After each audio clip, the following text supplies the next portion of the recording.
Una abuela fue echada a la calle por su propio nieto, tras años de cuidarlo, pero ella guardaba un secreto que nadie conocía, un secreto que cambiaría para siempre el destino de muchas personas y revelaría el verdadero significado del perdón. El invierno de 2019 castigaba con especial crudeza las calles de Valencia. Las temperaturas habían descendido a niveles inusuales para la región mediterránea. Los árboles se doblaban bajo el peso de la escarcha matutina y el viento cortante obligaba a los transeúntes a apresurar sus pasos. En el número 54 de la calle Colón se encontraba un modesto apartamento de 3 habitaciones.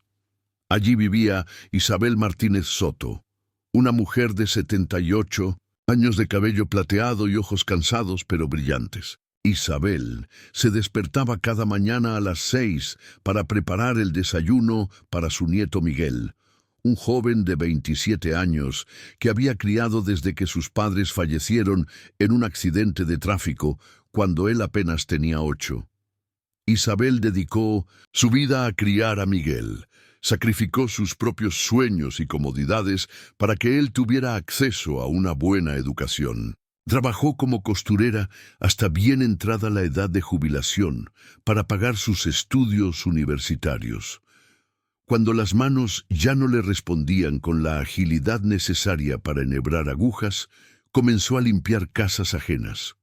Su cuerpo menudo pero resistente había soportado décadas de trabajo físico para que Miguel pudiera convertirse en el exitoso ingeniero informático que ahora era. Miguel había conseguido recientemente un puesto bien remunerado en una empresa tecnológica. Comenzó a frecuentar nuevos círculos sociales y a relacionarse con personas de alto poder adquisitivo. Su novia Claudia, heredera de una importante cadena hotelera, había comenzado a ejercer una notable influencia sobre él. Le repetía constantemente que un hombre de su categoría no debería vivir en un apartamento tan modesto ni compartir espacio con una anciana. Aquel frío martes de enero, Miguel llegó a casa más tarde de lo habitual. Isabel había preparado su guiso de lentejas favorito y lo mantenía caliente en la cocina. Miguel entró sin saludar y fue directamente a su habitación. Regresó al salón donde Isabel veía su programa de televisión favorito. Apagó el televisor con el mando a distancia. Le dijo que necesitaban hablar. Isabel notó algo diferente en su mirada. Era una frialdad que nunca antes había visto en los ojos de su nieto. Miguel le comunicó que había decidido vender el apartamento. Le explicó que ya no cabían los dos en su nueva vida. Le informó que tenía 2 semanas para encontrar otro lugar donde vivir. Isabel permaneció en silencio durante unos minutos. Las palabras de Miguel resonaban en su cabeza como un eco lejano.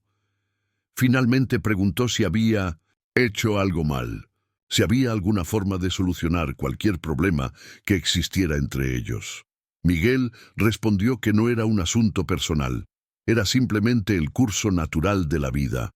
Él necesitaba independencia y ella debía entenderlo. La siguiente semana transcurrió en un ambiente de tensión insoportable. Miguel apenas pasaba tiempo en casa. Isabel preparaba las comidas que nadie consumía. Las noches se volvieron interminables para la anciana que no lograba conciliar el sueño pensando en su futuro. El día 15 de enero, Miguel entró al apartamento acompañado de Claudia.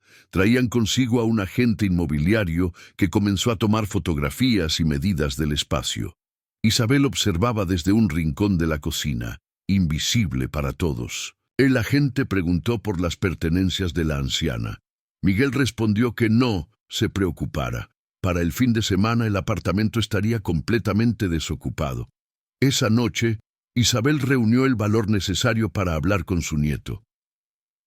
Le recordó todos los sacrificios que había hecho por él. Las noches que pasó trabajando para pagar sus estudios, los cumpleaños que celebraron juntos, le preguntó dónde se suponía que iría ella ahora, a su edad, sin ingresos suficientes para alquilar un lugar digno. Miguel la miró con desdén. Le dijo que existían residencias públicas para personas mayores, que podía solicitar ayuda social, que no era su responsabilidad cargar con ella para siempre. Las palabras hirieron a Isabel como cuchillos afilados, pero mantuvo la compostura, no derramó ni una sola lágrima frente a él. El 22 de enero de 2019, Isabel Martínez Soto abandonó el apartamento que había sido su hogar durante casi 3 décadas. Llevaba consigo una pequeña maleta con ropa y algunos objetos personales. También portaba un bolso de cuero desgastado que contenía sus documentos importantes. Miguel apenas le dirigió una mirada cuando ella se despidió con un beso en su mejilla. La puerta se cerró tras ella con un golpe seco que resonó como una sentencia definitiva. Nadie, ni siquiera Miguel, sabía que dentro de aquel viejo bolso de cuero, junto a su documento de identidad y su tarjeta sanitaria, Isabel guardaba las escrituras de una propiedad situada en la costa de Alicante, una casa frente al mar que había heredado de su padre décadas atrás, un secreto que había mantenido oculto durante años, mientras trabajaba incansablemente para sacar adelante a su nieto. Isabel caminó durante horas por las calles frías de Valencia. Su pequeña maleta pesaba cada vez más a medida que avanzaba sin rumbo fijo. El cielo amenazaba con descargar una lluvia helada en cualquier momento. Finalmente, el cansancio la obligó a detenerse en un banco de la plaza del ayuntamiento. Las lágrimas que había contenido durante días comenzaron a brotar sin control. Una mujer que pasaba por allí se detuvo a preguntarle si necesitaba ayuda. Se llamaba Carmen y trabajaba como voluntaria en un albergue para personas sin hogar. Le ofreció llevarla hasta el centro para que al menos pasara la noche bajo techo. Isabel, quien jamás había imaginado encontrarse en semejante situación, aceptó con una mezcla de vergüenza y gratitud. El albergue San Vicente estaba ubicado en un antiguo edificio escolar reconvertido para ofrecer refugio temporal a personas en situación de vulnerabilidad.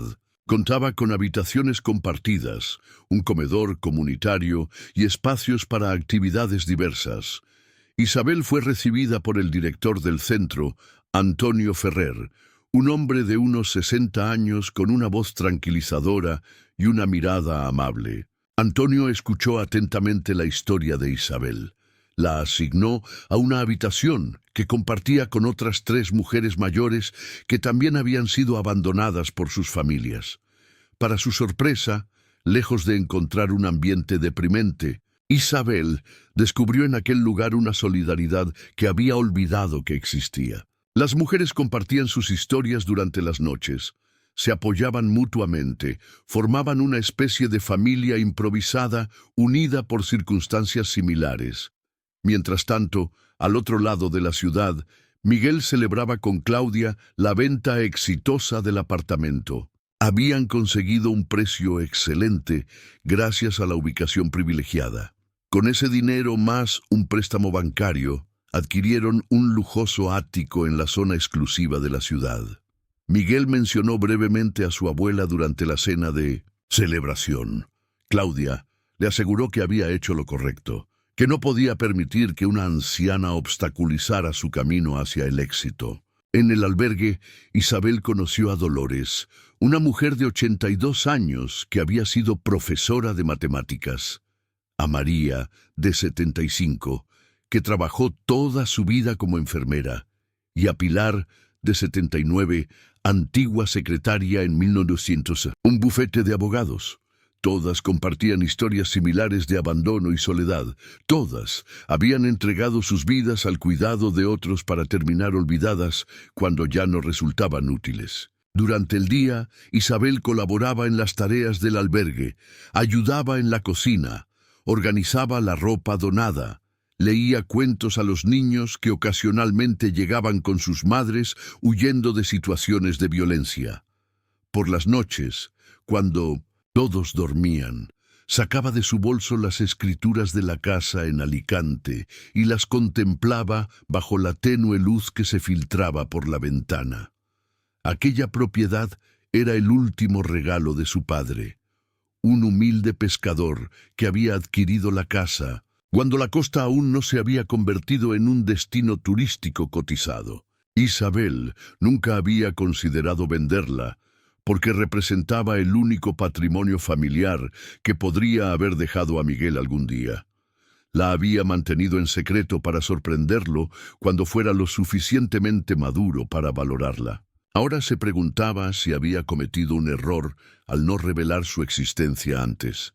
Antonio, el director del albergue, notaba que Isabel era diferente a los demás residentes. Había en ella una dignidad especial, una fortaleza interior que contrastaba con su aparente fragilidad física. Un día la invitó a su oficina para conversar en privado. Le preguntó sobre sus planes a futuro. Le explicó que el albergue era una solución temporal, que existían residencias públicas donde podría solicitar una plaza permanente. Isabel agradeció su preocupación. Le confió que estaba considerando otras opciones. Sin revelar completamente su secreto, le comentó que disponía de algunos recursos que podría utilizar en el momento adecuado. Antonio respetó su discreción y le ofreció su apoyo para cualquier gestión que necesitara realizar. Después de 2 meses en el albergue, Isabel tomó una decisión importante. Una tarde de marzo, cuando los primeros rayos de sol comenzaban a calentar la ciudad, pidió a Antonio que la acompañara a una notaría. Allí, ante la mirada sorprendida del director, Isabel presentó las escrituras de una propiedad valorada en varios millones de euros, según las últimas tasaciones del mercado inmobiliario. Isabel explicó al notario que deseaba vender la casa. El profesional le informó sobre los trámites necesarios. Le advirtió que el proceso podría demorarse algunas semanas debido a ciertas complicaciones burocráticas relacionadas con propiedades heredadas hace tanto tiempo. Isabel aceptó pacientemente las condiciones. Firmó los poderes necesarios para que el notario iniciara los trámites de venta. Durante ese período, Isabel continuó su vida en el albergue sin revelar a nadie, excepto a Antonio, su verdadera situación económica. Observaba a sus compañeras, escuchaba sus preocupaciones sobre el futuro, contemplaba las deficiencias del edificio que las acogía, los goteras cuando llovía intensamente, la calefacción insuficiente durante las noches frías, los baños compartidos que necesitaban urgentes reformas. Una idea comenzó a formarse en su mente. A principios de mayo, el notario contactó a Isabel, le informó que tenía una oferta firme por su propiedad. Una importante empresa hotelera estaba interesada en adquirir el terreno para construir un complejo turístico de lujo. Ofrecían 3.800.000 euros. Una fortuna que Isabel jamás había imaginado poseer. Esa noche, Isabel no pudo dormir. Pensaba en todo el dinero que pronto tendría en sus manos. Podría comprar un apartamento confortable, vivir sus últimos años con todas las comodidades que se había negado a sí misma mientras criaba a Miguel. Pero, al mirar a sus compañeras dormidas en las camas contiguas, supo que no podría abandonarlas, que el destino la había llevado hasta aquel lugar por una razón. A la mañana siguiente, Isabel solicitó una reunión con el consejo directivo del albergue. Allí estaban Antonio, Carmen y otros 3 voluntarios que gestionaban el centro con más voluntad que recursos. Isabel les habló de su plan. Les explicó que pronto dispondría de una cantidad importante de dinero y que deseaba invertirlo en mejorar las condiciones del albergue, en convertirlo en un verdadero hogar para mujeres mayores abandonadas. Los miembros del consejo escuchaban con incredulidad. Antonio confirmó que Isabel efectivamente disponía de los recursos mencionados. Tras un intenso debate sobre los aspectos legales y logísticos, acordaron crear una fundación que gestionaría la donación y garantizaría la transparencia en el uso de los fondos. El 15 de junio de 2019, Isabel Martínez Soto firmó la escritura de venta de su propiedad en Alicante. Ese mismo día, constituyó legalmente la Fundación Nuevo Amanecer, cuyo objetivo principal era proporcionar un hogar digno a mujeres mayores en situación de abandono familiar. El primer proyecto de la fundación fue la adquisición de un edificio cercano al albergue original. Un antiguo colegio abandonado con suficiente espacio para crear habitaciones individuales, zonas comunes amplias, jardines y talleres ocupacionales. Las obras de reforma comenzaron inmediatamente bajo la supervisión de Isabel, quien demostraba una sorprendente energía para sus casi 80 años. Mientras tanto, Miguel y Claudia disfrutaban de su nueva vida en el lujoso ático. Las reuniones sociales con clientes potenciales y colegas de la empresa se sucedían casi cada fin de semana. Miguel había ascendido rápidamente en la jerarquía corporativa. Su salario se había incrementado sustancialmente. Ocasionalmente pensaba en su abuela. Se preguntaba dónde estaría, si habría conseguido una plaza en alguna residencia pública. Pero esos pensamientos duraban apenas unos segundos antes de ser ahogados por las exigencias de su ajetreada vida profesional y social. Lo que Miguel no podía imaginar era que Isabel, la abuela que había echado a la calle como si fuera un mueble, viejo e inservible, estaba a punto de convertirse en una de las benefactoras más importantes de la ciudad. Una mujer cuyo nombre comenzaría a aparecer en los periódicos locales asociado a un proyecto innovador de atención a personas mayores vulnerables. El otoño de 2019 trajo consigo importantes cambios. La reforma del edificio adquirido por la Fundación Nuevo Amanecer avanzaba a buen ritmo. Isabel había contratado a un equipo de arquitectos especializados en espacios para personas mayores. Cada detalle estaba pensado para garantizar confort, seguridad y dignidad a las futuras residentes. El proyecto comenzó a despertar interés mediático. Un periodista del diario Las Provincias, Pablo Sanchís, se presentó un día en el albergue solicitando una entrevista con la misteriosa benefactora. Isabel inicialmente se mostró reacia. No deseaba protagonismo, prefería mantener un perfil bajo. Pero Antonio la convenció de que dar visibilidad al proyecto podría atraer más apoyos y servir de ejemplo para iniciativas similares. La entrevista se publicó un domingo bajo el titular: Una abuela abandonada crea un hogar para mujeres mayores en situación de vulnerabilidad. El artículo relataba brevemente la historia personal de Isabel, sin mencionar nombres específicos. Destacaba su generosidad al invertir todos sus recursos en un proyecto solidario, en lugar de disfrutarlos egoístamente. Incluía una fotografía de Isabel junto a algunas de sus compañeras del albergue. Aquel periódico llegó como cada domingo a la mesa del desayuno de muchos hogares valencianos, entre ellos el ático de Miguel y Claudia. Fue ella quien primero reconoció a Isabel en la fotografía. Llamó la atención de Miguel, que inicialmente se negó a creer que aquella benefactora pudiera ser su abuela. Leyó el artículo varias veces. Las coincidencias eran demasiadas para tratarse de otra persona. Miguel sintió una mezcla de emociones contradictorias: sorpresa ante la revelación de que su abuela poseía semejante fortuna, confusión respecto al origen de ese dinero, vergüenza por la forma en que la había tratado, y un incipiente resentimiento por no haberle contado nunca sobre esa propiedad que podría haber mejorado su propia situación económica años atrás. Claudia fue más pragmática. Sugirió que Miguel debería contactar inmediatamente con Isabel, reclamar lo que legítimamente le correspondía como único familiar directo. Incluso mencionó la posibilidad de impugnar la donación si se demostraba que Isabel no estaba en pleno uso de sus facultades mentales cuando la realizó. Miguel decidió investigar más antes de dar cualquier paso.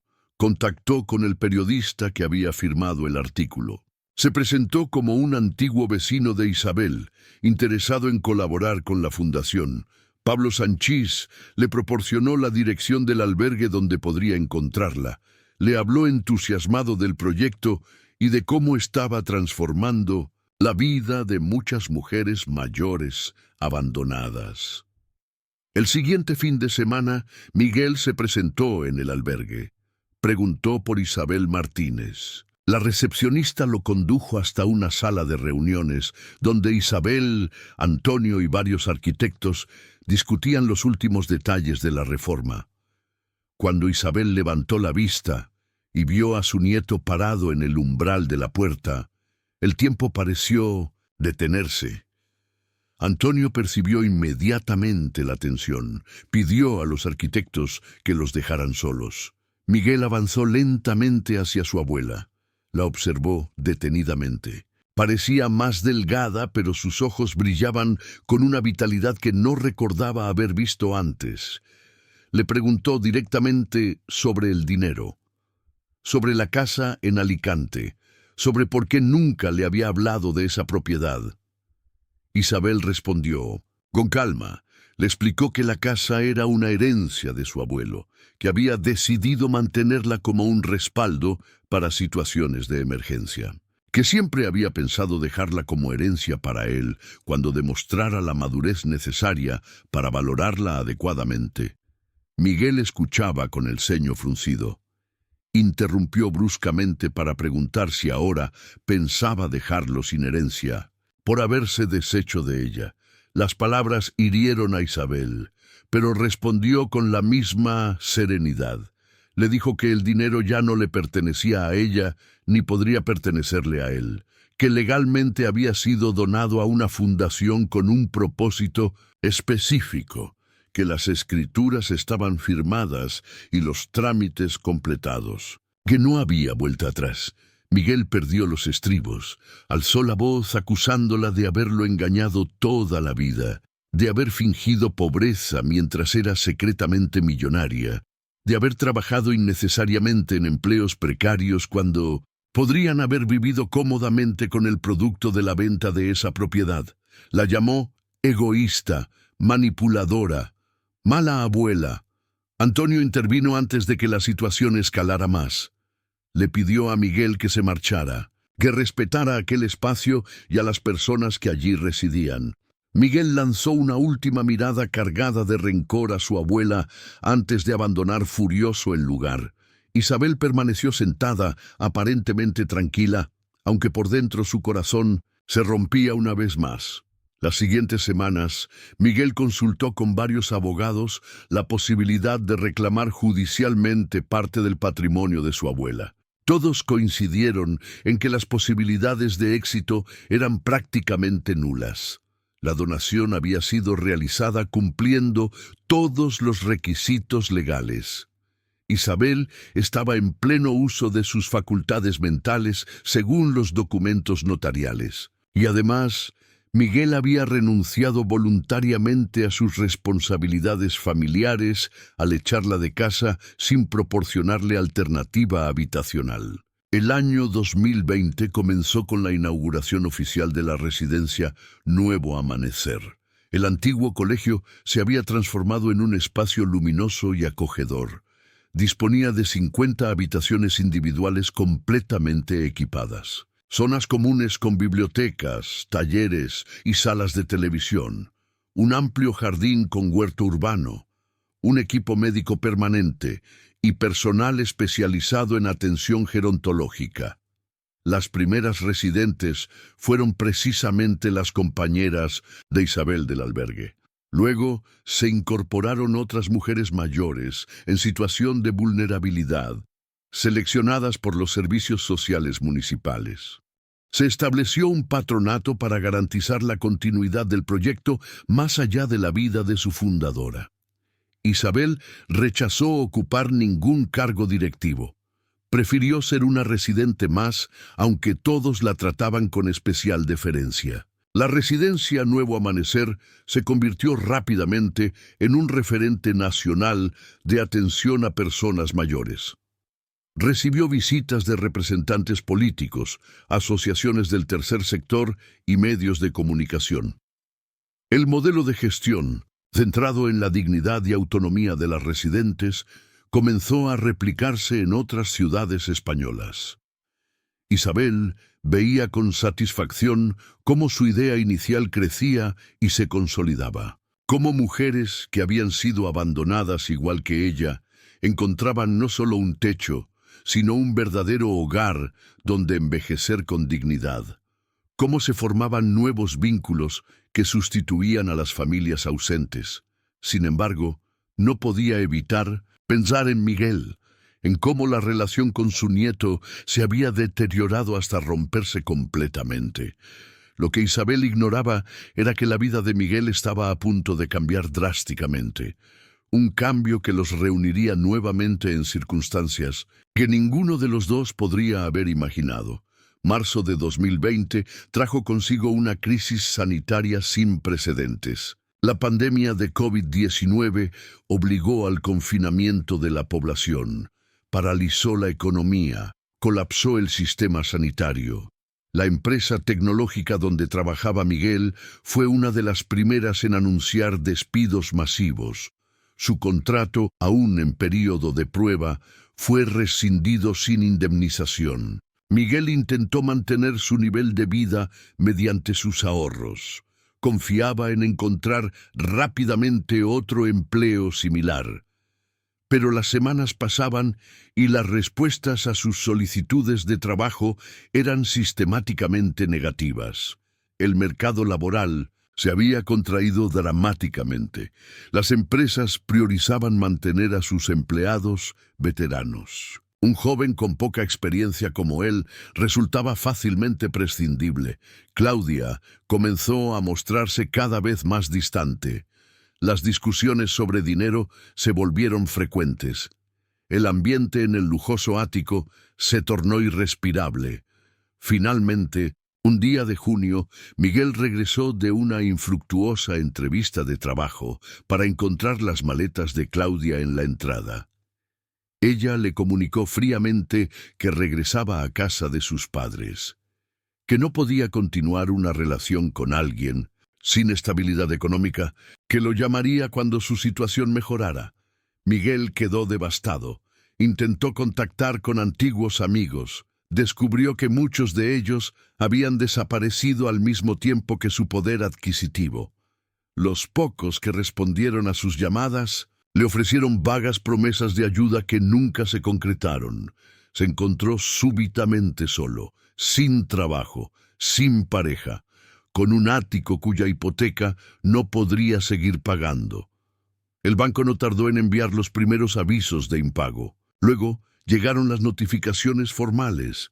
Finalmente, la amenaza de ejecución hipotecaria. Miguel intentó vender el ático, pero el mercado inmobiliario se había desplomado. Los pocos interesados ofrecían cantidades muy inferiores al valor de la hipoteca.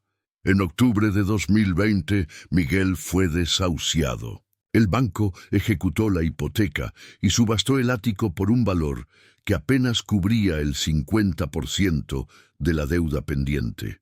Miguel quedó en la calle, con una mochila conteniendo sus pertenencias básicas y una deuda que lo perseguiría durante años. Las primeras noches las pasó en hostales baratos.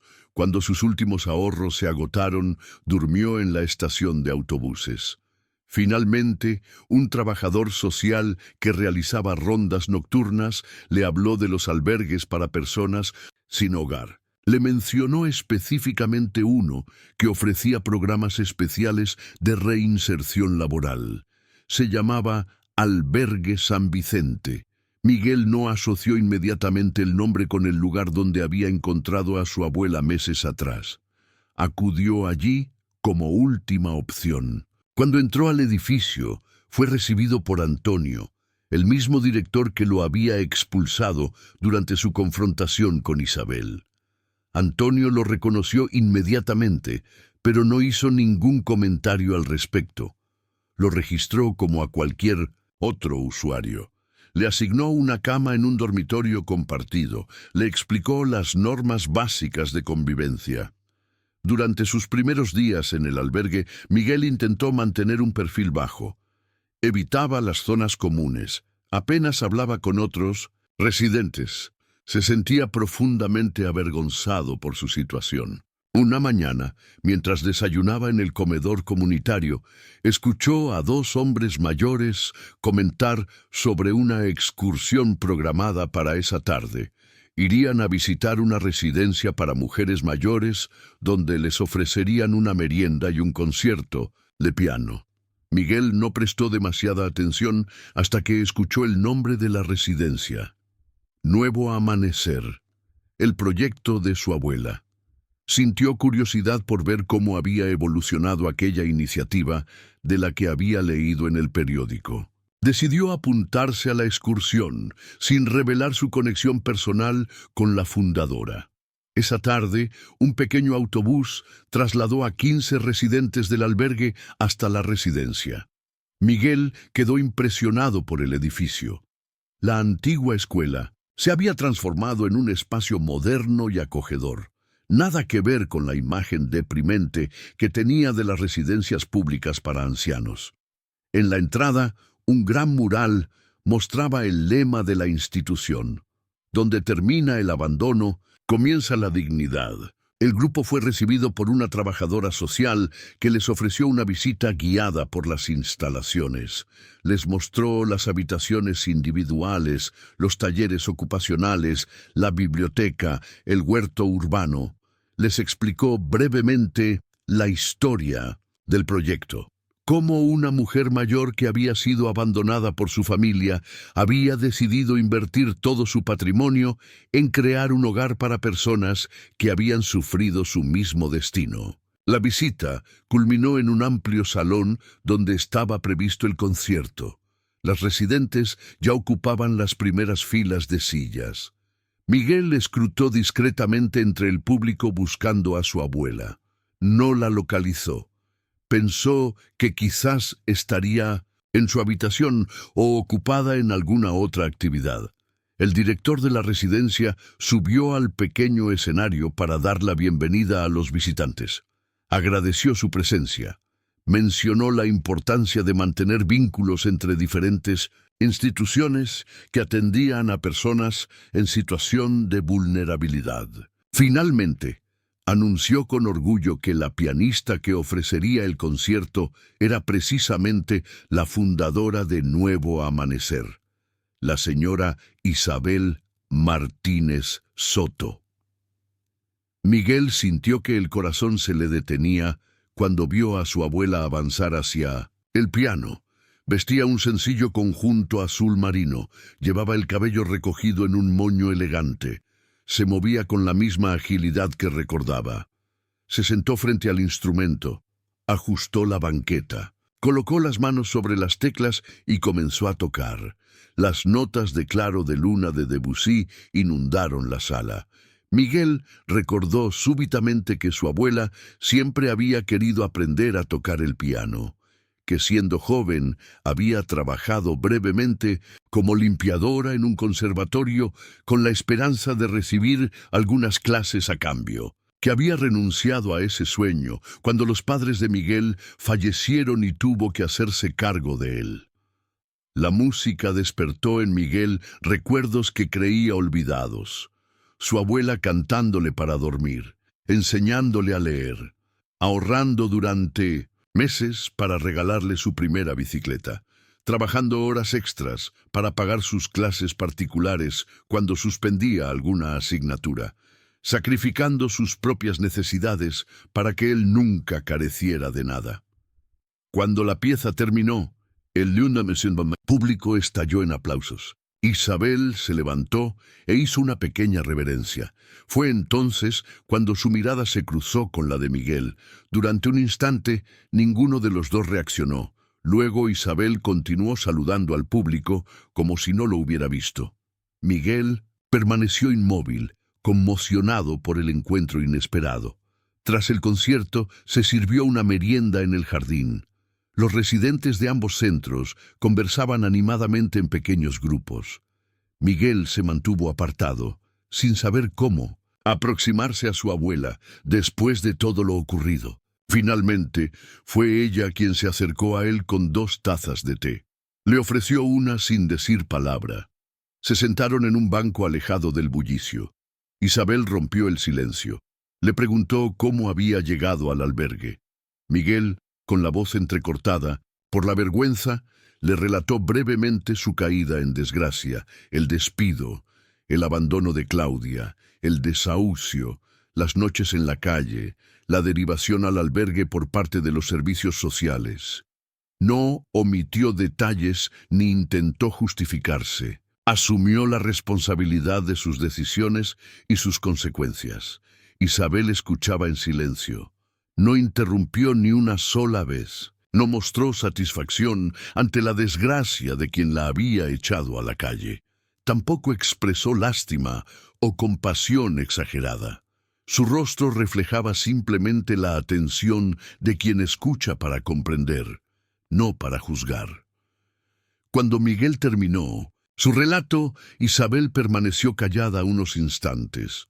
Luego habló con voz serena. Le dijo que lamentaba sus dificultades, que la vida a veces nos enseña lecciones de formas inesperadas y dolorosas, que ella misma había aprendido mucho durante el último año, que quizás él también podría extraer algún aprendizaje valioso de su situación actual. Miguel bajó la cabeza avergonzado. Murmuró una disculpa que sonaba insuficiente incluso a sus propios oídos. Admitió que la había tratado de manera injusta, que se había dejado influenciar por personas que no valoraban realmente lo importante, que había priorizado las apariencias sobre los vínculos familiares, que ahora entendía el verdadero valor de tener a alguien incondicional a su lado. Isabel colocó suavemente su mano sobre la de su nieto. Le dijo que el pasado no podía cambiarse, que lo importante era cómo decidimos actuar en el presente.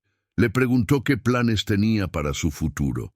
Miguel confesó que no tenía ninguno, que se sentía completamente perdido, que no sabía por dónde empezar a reconstruir su vida. En ese momento, Antonio se acercó para informar a los residentes del albergue que el autobús estaba listo para regresar. Miguel se levantó lentamente. Miró a su abuela como quien contempla un tesoro que una vez tuvo y despreció sin comprender su valor. Le preguntó si podría volver a visitarla algún día. Isabel asintió con una leve sonrisa. Le dijo que las puertas de Nuevo Amanecer siempre estarían abiertas para él. Durante las semanas siguientes, Miguel visitó regularmente a su abuela. Cada tarde, después de buscar trabajo infructuosamente, tomaba el autobús hasta la residencia. Y veces simplemente conversaban sobre trivialidades. Otras compartían recuerdos de cuando él era pequeño. En ocasiones, Miguel ayudaba en el huerto o leía para las residentes con problemas de visión. Antonio observaba con interés la evolución de aquella relación. Notaba cómo Miguel iba transformándose gradualmente, cómo la arrogancia y el materialismo que lo caracterizaban cuando lo conoció daban paso a una humildad y sensibilidad nuevas. Una tarde, mientras compartían un café en su oficina, Antonio le preguntó a Isabel si consideraría dar una segunda oportunidad a su nieto. Isabel respondió que ya lo estaba haciendo, que el perdón no era un acto único, sino un proceso diario. Un día de finales de noviembre, Isabel reunió a todas las residentes en el salón principal. También invitó a los miembros del patronato de la fundación y al personal. Anunció que tenía algo importante que comunicarles.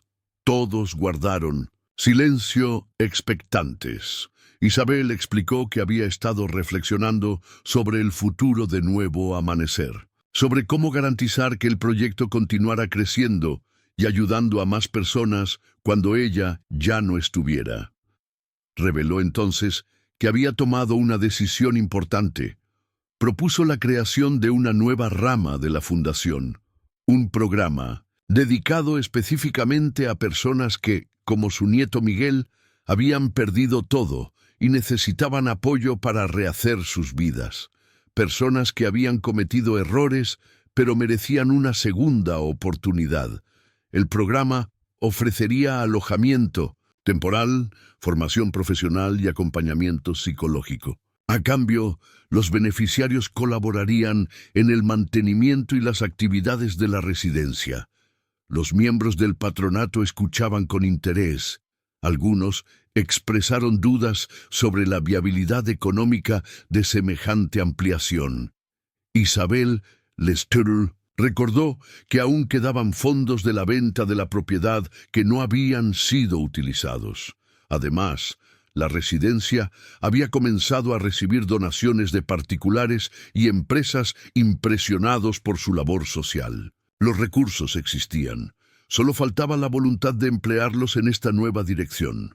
Tras un intenso debate, el patronato aprobó la propuesta. Isabel sugirió que el nuevo programa se llamara Proyecto Renacimiento, un nombre que reflejaba precisamente su objetivo: ofrecer a personas en situación de vulnerabilidad la posibilidad de renacer, de empezar de nuevo, de transformar sus dificultades en aprendizajes valiosos. Cuando la reunión terminó, Isabel se acercó a Miguel, que había permanecido en un rincón de la sala sin intervenir. Le preguntó qué opinaba de la idea. Miguel respondió que le parecía extraordinaria, que personas como él, que lo habían perdido todo, necesitaban mucho más que un techo temporal. Necesitaban recuperar la confianza en sí mismos, reconstruir su autoestima, desarrollar habilidades que les permitieran reintegrarse plenamente a la sociedad. Isabel sonrió. Le dijo que se alegraba de que comprendiera también el espíritu del proyecto, porque había pensado en él como posible coordinador del programa. Miguel la miró sorprendido. Le recordó que no tenía experiencia en trabajo social, que su formación era en ingeniería informática, que había demostrado ser un pésimo gestor incluso de su propia vida. Isabel le explicó que precisamente por eso era la persona indicada, porque conocía de primera mano la experiencia de caer desde lo más alto hasta lo más bajo, porque había experimentado en carne propia el rechazo y el abandono, porque estaba recorriendo el difícil camino de la redención. ¿Quién mejor que él para guiar a otros en circunstancias similares? Además, añadió, sus conocimientos técnicos serían muy útiles. El proyecto necesitaría una base de datos para gestionar los perfiles de los candidatos, una página web para darse a conocer, cursos de alfabetización digital para los beneficiarios. Todas áreas donde su experiencia profesional resultaría valiosa. Miguel sintió una emoción que hacía mucho tiempo no experimentaba, la sensación de que su vida podía tener un propósito más allá de la acumulación de bienes materiales y reconocimiento social. La posibilidad de transformar su propio sufrimiento en algo constructivo que ayudara a otros. La oportunidad de demostrar a su abuela y a sí mismo que había aprendido de sus errores. Aceptó el ofrecimiento con humildad. Prometió esforzarse al máximo para estar a la altura de la confianza depositada en él. Isabel le advirtió que no sería fácil, que enfrentaría resistencias, que cometería errores, que habría momentos de desánimo, pero que confiaba plenamente en su capacidad para superar todos esos obstáculos. Los siguientes meses fueron de intenso trabajo. Miguel se instaló en una pequeña habitación dentro de la residencia. Diseñó la estructura básica del programa con ayuda de trabajadores sociales y psicólogos. Desarrolló los criterios de selección para los primeros beneficiarios.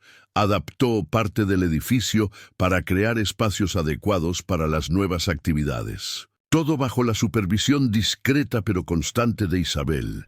El 10 de marzo de 2021, exactamente un año después del inicio de la pandemia que había trastocado tantas vidas, el proyecto Renacimiento abrió oficialmente sus puertas. Los primeros 15 beneficiarios fueron seleccionados entre los residentes del albergue San Vicente. Hombres y mujeres de diferentes edades y procedencias unidos por circunstancias similares. Personas que habían perdido su trabajo, su hogar, sus relaciones significativas. Personas que necesitaban urgentemente una segunda oportunidad. El día de la inauguración, los medios de comunicación locales acudieron masivamente a cubrir el evento.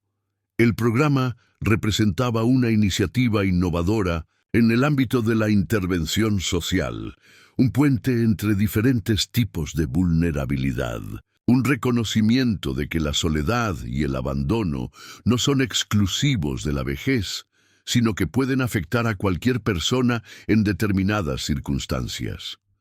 Los periodistas querían entrevistar a Isabel como fundadora y alma del proyecto. Ella declinó amablemente todas las solicitudes.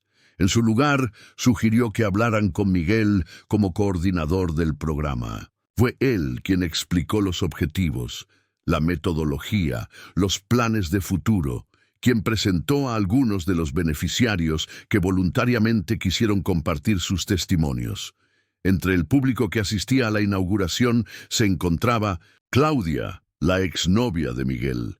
Había visto la noticia en redes sociales y acudió por curiosidad. Contemplaba con asombro al hombre que hablaba con pasión sobre segundas oportunidades y transformación personal. Apenas reconocía en él al joven superficial y materialista con quien había compartido meses de su vida. Cuando la presentación formal terminó y comenzó el cóctel de celebración, Claudia se acercó a Miguel. Lo felicitó por el proyecto. Le dijo que parecía muy cambiado. Insinuó la posibilidad de retomar su relación, ahora que él nuevamente tenía una posición respetable. Miguel la miró directamente a los ojos. Le agradeció su presencia, pero dejó claro que sus caminos se habían separado definitivamente, que ya no era la misma persona que ella había conocido, que sus prioridades y valores habían cambiado radicalmente. Esa noche, después de que todos los invitados se marcharan, Isabel y Miguel se sentaron en el jardín de la residencia. La luna llena iluminaba el espacio con una luz plateada casi mágica. Isabel sacó de su bolsillo un pequeño objeto envuelto en un pañuelo de seda. Lo desenvolvió cuidadosamente, revelando una vieja llave oxidada. Le explicó a Miguel que era la llave de la casa en Alicante. La había conservado como recuerdo, a pesar de haber vendido la propiedad, como símbolo de que a veces es necesario cerrar ciertas puertas para que otras puedan abrirse. Le entregó la llave diciéndole que ahora le correspondía a él guardarla, para que nunca olvidara que incluso en los momentos más oscuros existe la posibilidad de un nuevo comienzo.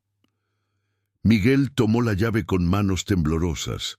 Sentía que no estaba recibiendo simplemente un objeto, sino un legado, una responsabilidad, una misión, la continuación de algo que su abuela había iniciado, pero que ahora le tocaba a él mantener vivo y hacer crecer. Un proyecto que trascendía lo material para tocar lo más profundo del espíritu humano, la capacidad de perdonar, de reinventarse, de transformar el dolor en compasión hacia otros. Abrazó a su abuela con lágrimas en los ojos. Le pidió perdón una vez más por todo el daño causado. Le agradeció haberle enseñado el verdadero significado del amor incondicional. Isabel le dijo que no había nada que perdonar, que el verdadero perdón no borra el pasado, sino que cambia el futuro, que estaba orgullosa del hombre en que se estaba convirtiendo a pesar de los errores cometidos. O quizás, precisamente gracias a ellos. Durante los siguientes meses, el proyecto Renacimiento comenzó a mostrar resultados prometedores. 12 de los 15 beneficiarios iniciales completaron exitosamente la primera fase del programa. Recuperaron hábitos básicos de higiene, alimentación y descanso. Participaron activamente en talleres de desarrollo personal. Iniciaron procesos terapéuticos para abordar traumas y adicciones. Establecieron vínculos significativos con las residentes mayores, a quienes ayudaban en diversas actividades cotidianas. La segunda fase del programa se centraba en la capacitación profesional y la búsqueda activa de empleo. Miguel había establecido acuerdos con empresas locales dispuestas a ofrecer prácticas y contratos a personas en proceso de reinserción social. También había implementado talleres de emprendimiento para quienes preferían desarrollar proyectos autónomos. Un día, mientras revisaba los expedientes de los candidatos para la segunda promoción del proyecto, Miguel recibió una llamada inesperada. Era Antonio, el director del albergue San Vicente. Le informaba que acababa de llegar al centro una mujer joven en estado de shock. Había sido desalojada de su vivienda junto con su hijo pequeño. No tenía familia ni recursos. Lo sorprendente era que insistía en conocer a Miguel personalmente. Decía ser Lucía, la hermana menor de Claudia. Miguel quedó desconcertado. Durante su relación con Claudia nunca había conocido personalmente a Lucía. Sabía que existía, que era varios años menor que su hermana, pero nunca habían coincidido. Claudia siempre había descrito a su hermana como la oveja negra de la familia, la rebelde que se había emparejado con un hombre inapropiado contra la voluntad de sus padres, la que había sido prácticamente desheredada por sus malas decisiones. Miguel acudió inmediatamente al albergue. Allí encontró a una mujer de unos 25 años, físicamente similar a Claudia, pero con una expresión mucho más vulnerable. Junto a ella, un niño de aproximadamente 4 años se aferraba a su pierna con expresión asustada. Antonio los dejó solos en una pequeña sala para que pudieran hablar con tranquilidad. Lucía le explicó a Miguel que su situación era desesperada. Su pareja la había abandonado meses atrás, dejándola con deudas considerables. Había intentado mantenerse a flote trabajando como camarera, pero el cierre del restaurante debido a la crisis sanitaria la dejó sin ingresos. Acudió a sus padres buscando ayuda, pero ellos se negaron a recibirla si no dejaba al niño con los servicios sociales. Para ellos, aquel nieto no deseado era un recordatorio constante de las malas decisiones de su hija. Claudia tampoco había querido ayudarla. Le dijo que no podía arriesgar su relación con un nuevo novio adinerado trayendo a casa a una hermana, fracasada y un sobrino problemático. Le sugirió que buscara plaza en algún albergue municipal. Incluso mencionó despectivamente que su exnovio Miguel ahora dirigía algún tipo de programa benéfico para personas desesperadas como ella. Miguel escuchaba conmovido el relato de Lucía.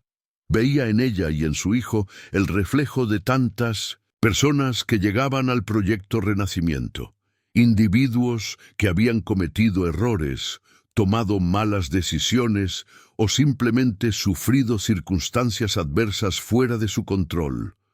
Personas que necesitaban no solo ayuda material, sino también comprensión y respeto a su dignidad. Le explicó a Lucía que el programa estaba diseñado principalmente para adultos en proceso de reinserción social, que no contaban con instalaciones adecuadas para niños pequeños, que existían recursos específicos para mujeres con hijos a cargo.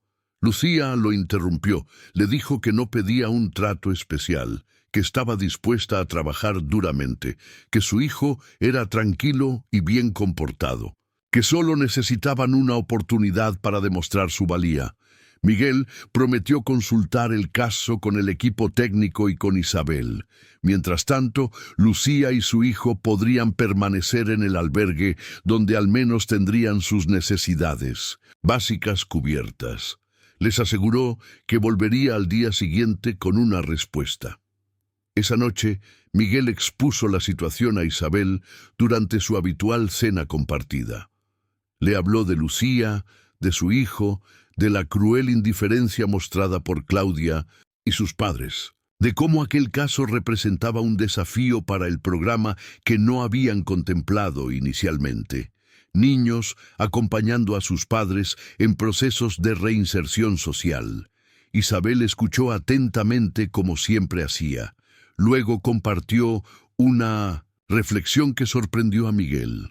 Le dijo que quizás este caso aparentemente excepcional podría convertirse en una oportunidad para ampliar el horizonte del proyecto, para crear un espacio donde diferentes generaciones convivieran y se apoyaran mutuamente, donde las mujeres mayores abandonadas pudieran ejercer de abuelas sustitutas para niños cuyos progenitores estaban en situación de vulnerabilidad, donde los más pequeños aportaran alegría y vitalidad a un entorno habitado principalmente por personas en el último tramo de sus vidas.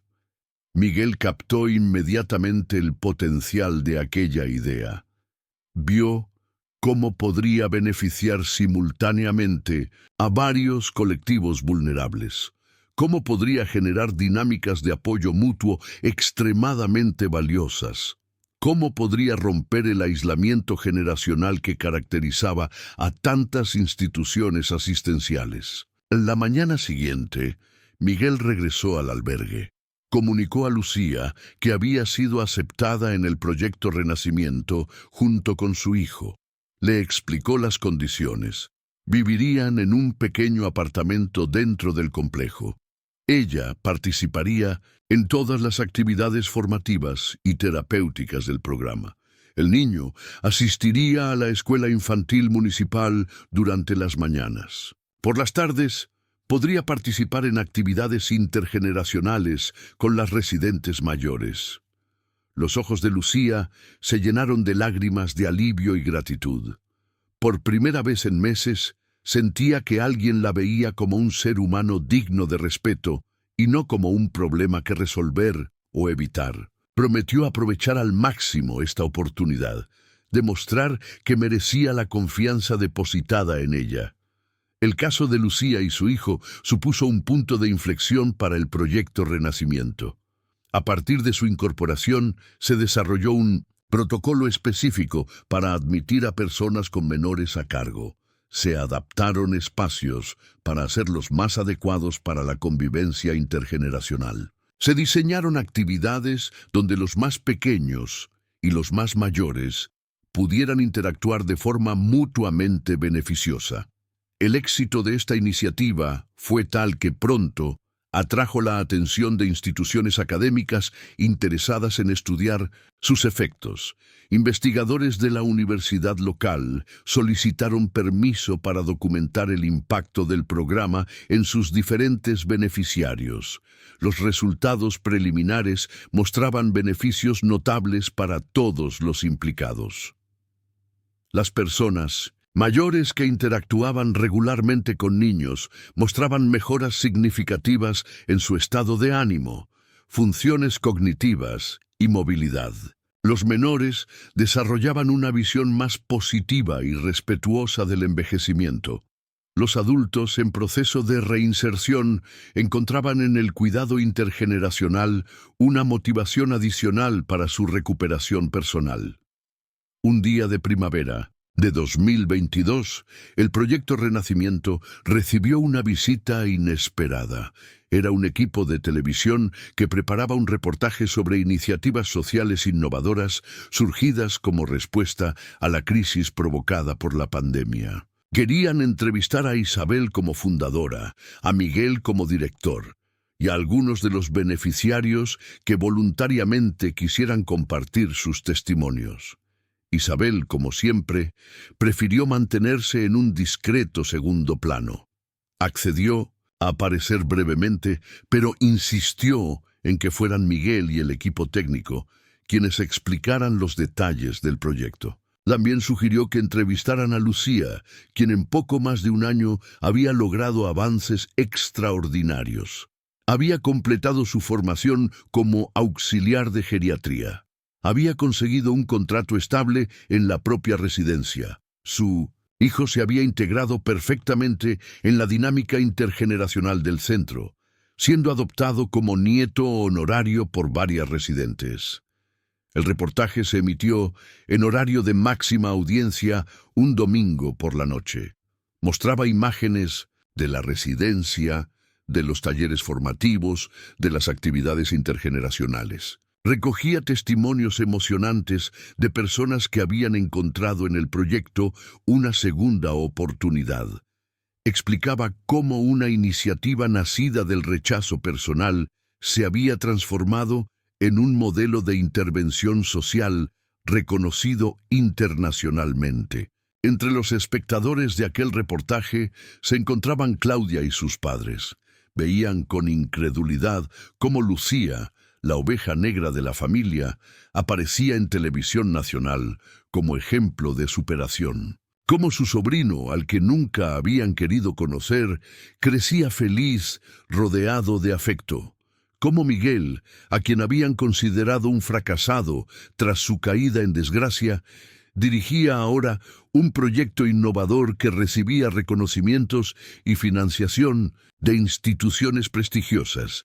También estaban viendo el reportaje algunos antiguos compañeros de trabajo de Miguel, directivos de la empresa que lo había despedido al inicio de la pandemia, considerándolo prescindible. Amigos que se habían alejado cuando perdió su estatus económico y social. Todos ellos contemplaban ahora con sorpresa la transformación de aquel joven arrogante y materialista en un líder carismático comprometido con causas sociales. Tras la emisión del reportaje, el teléfono de la residencia no dejó de sonar durante días. Particulares que querían hacer donaciones, empresas interesadas en colaborar, instituciones públicas dispuestas a financiar la expansión del proyecto a otras localidades. Personas en situación de vulnerabilidad que solicitaban información sobre cómo acceder al programa. El impacto mediático había superado todas las expectativas.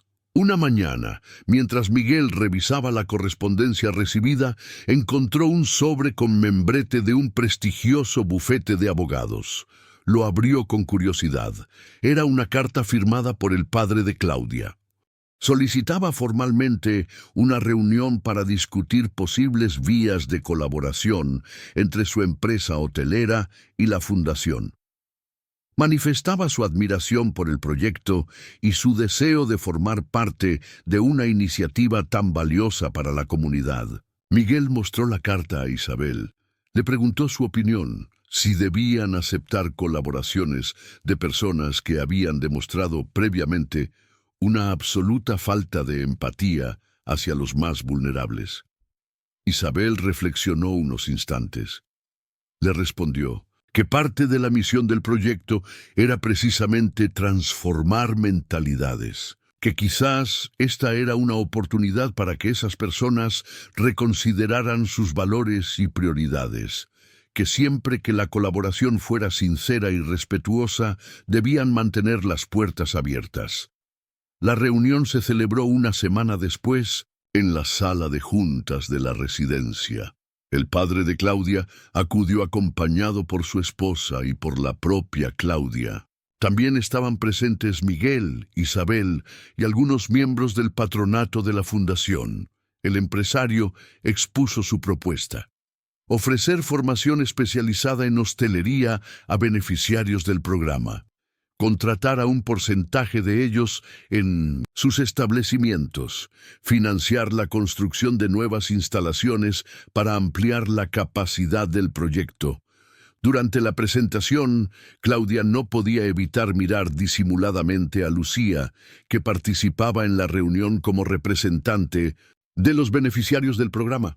Su hermana menor, a quien siempre había considerado inferior, mostraba ahora una seguridad y una elocuencia que la desconcertaban. El niño, su sobrino, jugaba tranquilamente en un rincón de la sala bajo la supervisión cariñosa de una de las residentes mayores.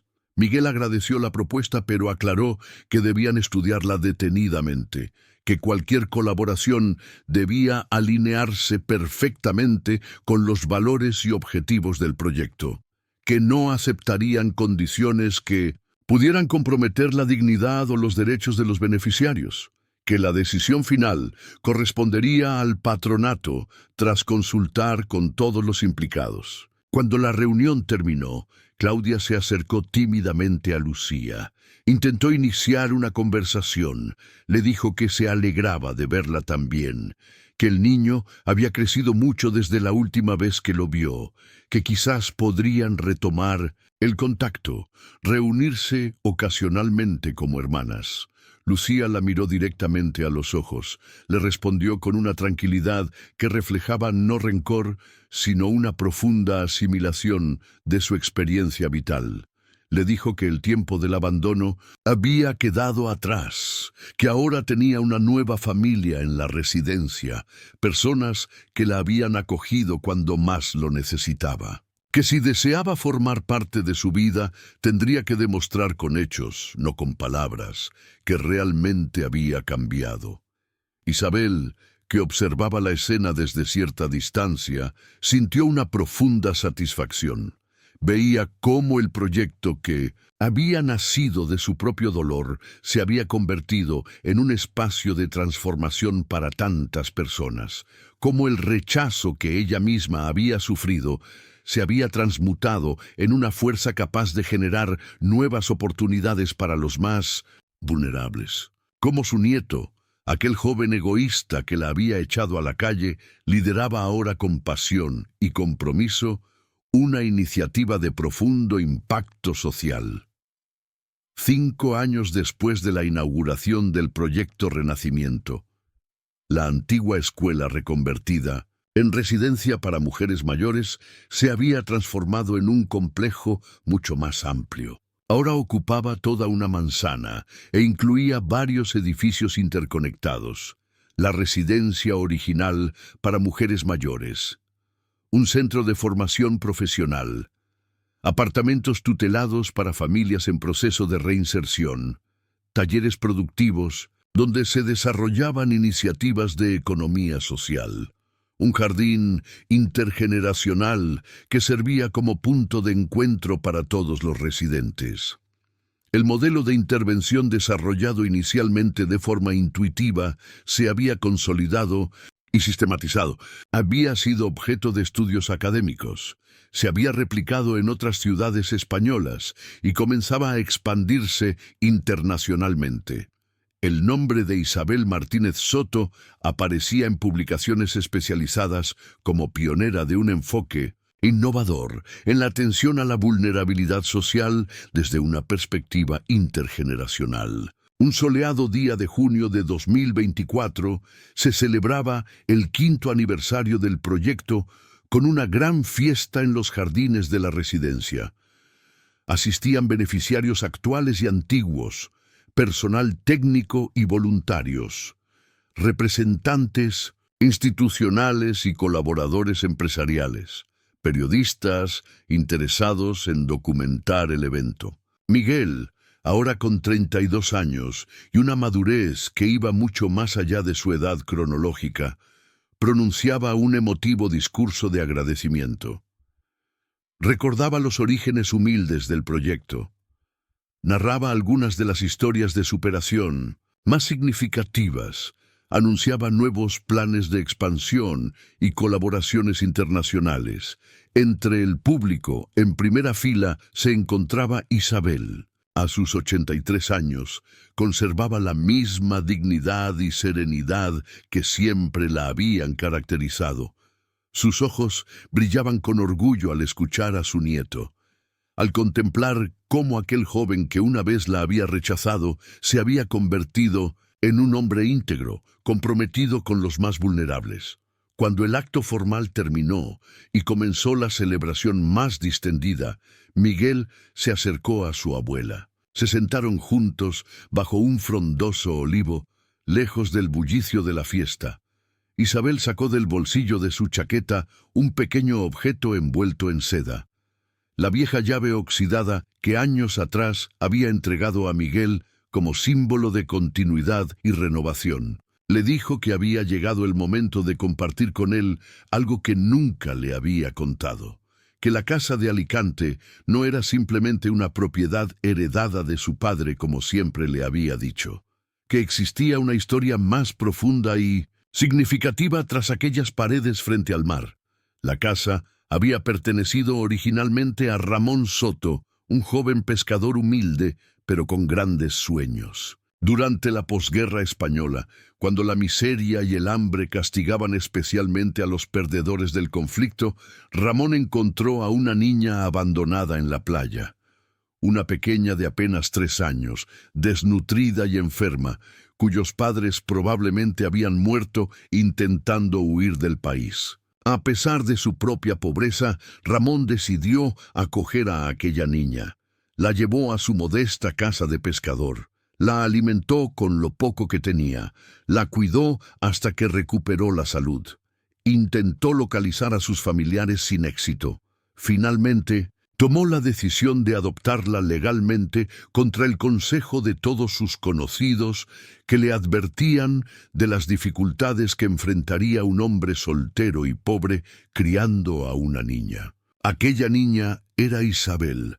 Había crecido junto al mar, amada incondicionalmente por un hombre que no compartía su sangre, pero que le había entregado su corazón y su apellido.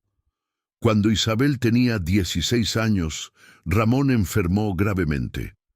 En su lecho de muerte, le pidió 2 cosas: que nunca olvidara que la familia verdadera no es la que comparte genes, sino la que comparte amor, y que utilizara la casa como él lo había hecho, como un refugio para quienes más lo necesitaran. Isabel había cumplido la primera promesa al dedicar su vida a criar a Miguel cuando sus padres fallecieron. Había intentado transmitirle los valores de generosidad y empatía que había aprendido de Ramón. Pero solo ahora, tras su propio abandono y redención, sentía que finalmente estaba cumpliendo plenamente la segunda promesa. La casa ya no existía físicamente, pero su espíritu pervivía en aquel proyecto que ofrecía refugio a quienes más lo necesitaban. Miguel escuchaba el relato con lágrimas en los ojos. Comprendía ahora plenamente el significado profundo de aquel legado que su abuela le había confiado. No era simplemente una propiedad valiosa, era una historia de amor incondicional, de segundas oportunidades, de familias que se construyen más allá de los lazos de sangre. Una historia que ahora él continuaba a su manera. Isabel concluyó su relato diciéndole que estaba orgullosa del hombre en que se había convertido, que Ramón, su padre adoptivo, también lo estaría, que juntos habían transformado una historia de rechazo en una poderosa fuerza de cambio social, que habían honrado la memoria de aquel humilde pescador que una vez abrió su corazón y su hogar a una niña desamparada. Miguel tomó las manos arrugadas de su abuela entre las suyas. Le prometió continuar con su legado cuando ella ya no estuviera, mantener vivo el espíritu de generosidad y acogida que había inspirado el proyecto, seguir transformando vidas como la suya propia había sido transformada. Isabel sonrió. Le dijo que no temía al futuro, que se sentía en paz sabiendo que su historia no terminaría con ella, que continuaría a través de Miguel, de Lucía, del pequeño sobrino de Claudia, de todos aquellos que habían encontrado un nuevo hogar en nuevo amanecer. Que el verdadero legado no son los bienes materiales, sino los valores que transmitimos a quienes vienen después de nosotros. Mientras el sol comenzaba a ponerse en el horizonte, tiñendo el cielo de tonos dorados y púrpuras, abuela y nieto, permanecían sentados bajo el olivo.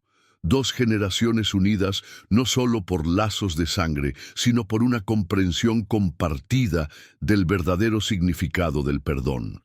Por la certeza de que incluso nuestros errores más dolorosos pueden convertirse en semillas de transformación cuando encontramos el valor de enfrentarlos con honestidad y humildad. A lo lejos se escuchaban las risas de los niños que jugaban en el jardín, el suave murmullo de conversaciones entre residentes de todas las edades, la música que acompañaba la celebración, sonidos que para Isabel representaban la culminación de un largo viaje que había comenzado con un portazo en una fría mañana de enero.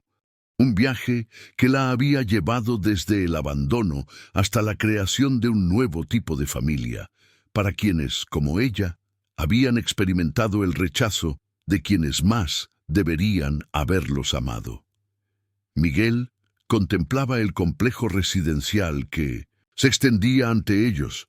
Pensaba en todas las vidas que se habían transformado gracias al gesto aparentemente cruel de echar a su abuela a la calle, en cómo aquel acto de ingratitud se había convertido, paradójicamente, en el catalizador de un proyecto que ahora beneficiaba a cientos de personas.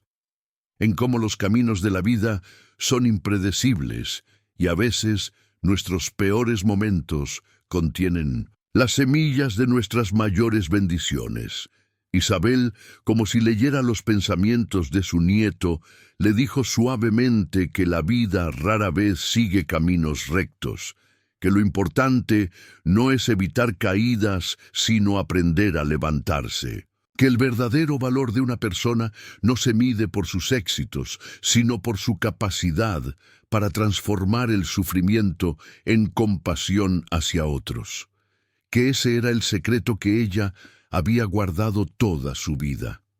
No la propiedad en Alicante, sino la certeza de que el amor verdadero siempre encuentra formas de manifestarse, incluso en las circunstancias más adversas. Cuando las primeras estrellas comenzaron a brillar en el cielo nocturno, Miguel ayudó a su abuela a levantarse.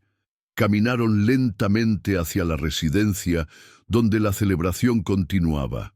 Isabel saludaba afectuosamente a cada persona que encontraban en su camino: residentes mayores, familias en proceso de reinserción, personal técnico, voluntarios.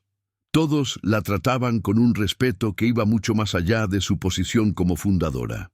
Era el respeto que se otorga a quienes han demostrado, con su ejemplo, que las segundas oportunidades existen, que el perdón no es debilidad, sino la forma más elevada de fortaleza, que nunca es tarde para reinventarse y descubrir un nuevo propósito en la vida.